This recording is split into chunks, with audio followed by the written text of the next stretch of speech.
Right. Today I would like to talk about a very interesting uh subject, and it's what keeps Powell up at night. I mean, Powell here, for those that are still new to the financial world, Powell here, Jerome is referring to Jerome Powell, the U.S. Securities Commission's chairman.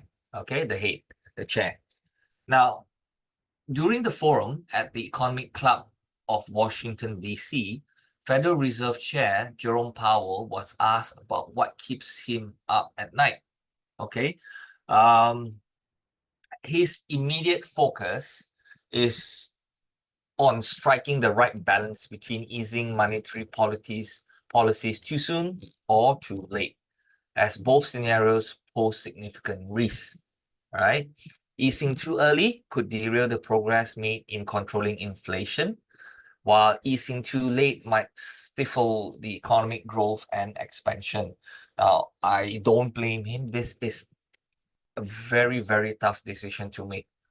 Okay, because this is just not managing inflation in the US, as it's also understanding what's happening worldwide. We have two major geopolitical events happening, two wars happening at the same time, and one of them involves Russia, which controls a substantial amount of oil.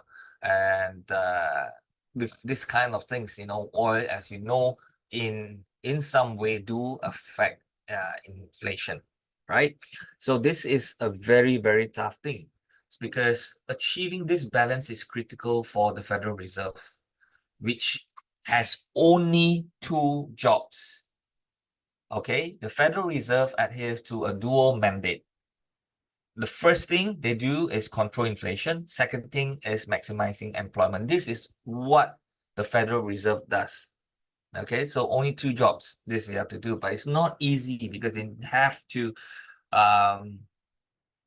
really maintain it well, because they're being criticized left and right, saying that this particularly this Fed, right, is too data dependent. You cannot wait for data to come out, then you make your decision. Sometimes you have to anticipate in advance and say, hey, we need to do it, and we need to do it right now. If not, it's too late. Okay, because you need to understand that there's a lagging effect. But how fast can this happen? There's so many things. It's not easy. So anyway, for us is looking ahead, we need to look into clues as to what could happen next. And where to find out for this is that via their speeches and via the economic data that's being released, then we could, in a way, have our own prediction of what could happen next. Okay, so first of all, what did Powell say, okay, in his speech, right, in his statement?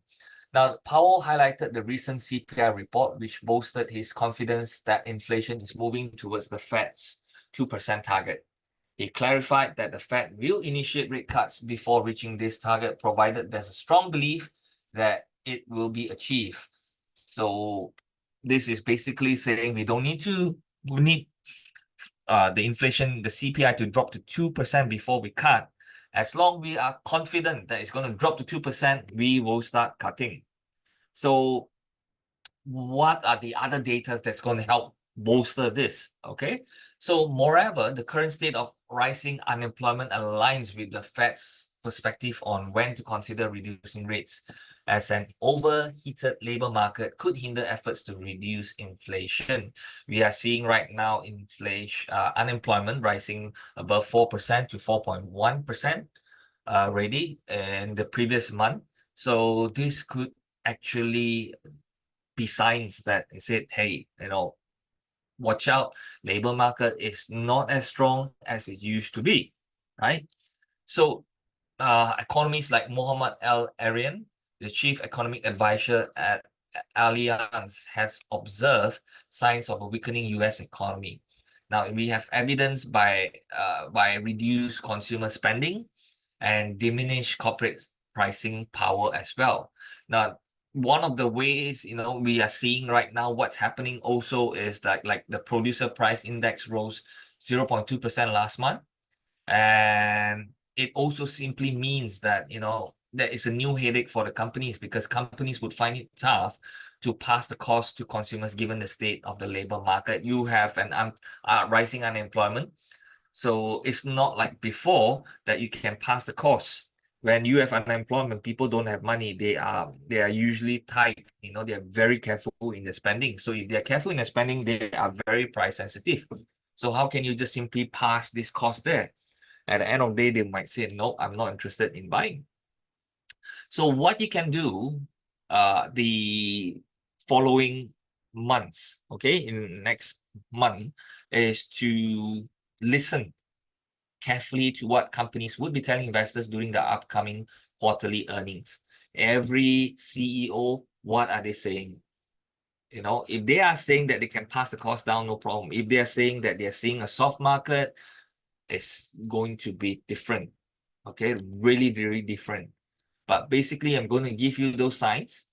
Whenever you see that the CEO says, say these kind of words, the market is going to be in a little bit of trouble. So any signs of distress from the companies might change the view the Fed has on rates.